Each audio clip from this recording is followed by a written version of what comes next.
దీంతో పాటు క్వాంటమ్ టెక్నాలజీకి సంబంధించి 4 థీమాటిక్ హబ్స్ ని గవర్నమెంట్ రెడీ చేయాలనుకుంటుంది అనమాట ఈ ATS టైంలో.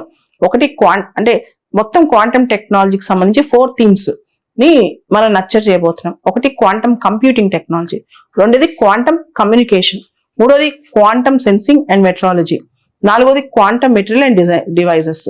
So quantum computing, quantum communications, quantum sensing and metrology and quantum materials and devices, ఇవన్నీ. దీంతో పాటు కంప్లీట్ గా క్వాంటమ్ టెక్నాలజీకి సంబంధించి research and development ecosystem కూడా గవర్నమెంట్ ఈ మిషన్ ద్వారా రెడీ చేయాలనుకుంటుంది వచ్చే 8 సంవత్సరాల్లో. క్వాంటమ్ టెక్నాలజీ యొక్క important application quantum computing. Classical computers లో మనం జనరల్ గా డేటా బైనరీ డిజిట్స్ లో, బైనరీ నెంబర్స్ లో ప్రాసెస్ చేస్తాం, 0 కానీ 1 కానీ క్వాంటమ్ లో క్యూబిట్స్ లో ప్రాసెస్ చేస్తాం.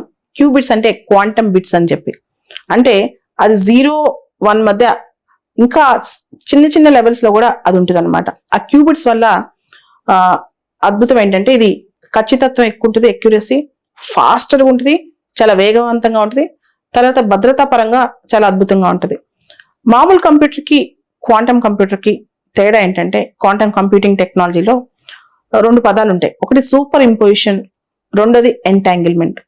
సూపర్ ఇంపోజిషన్ అంటే బైనరీ, మామూలు కంప్యూటర్స్ లో బైనరీ డిజిట్స్ లో ఇది ఉండటం వల్ల 0-1 అనేది అక్కడికి ఆగిపోద్ది అనమాట. కానీ ఈ క్వాంటమ్ టెక్నాలజీ సూపర్ ఇంపోజిషన్ లో 0-1 మధ్య అనేక రకాల ఇవి ఉంటాయి కాబట్టి అక్కడ ఏమవుతుందంటే డేటా అక్యురేట్ గా ఫాస్ట్ గా వచ్చే అవకాశం ఉంటుంది.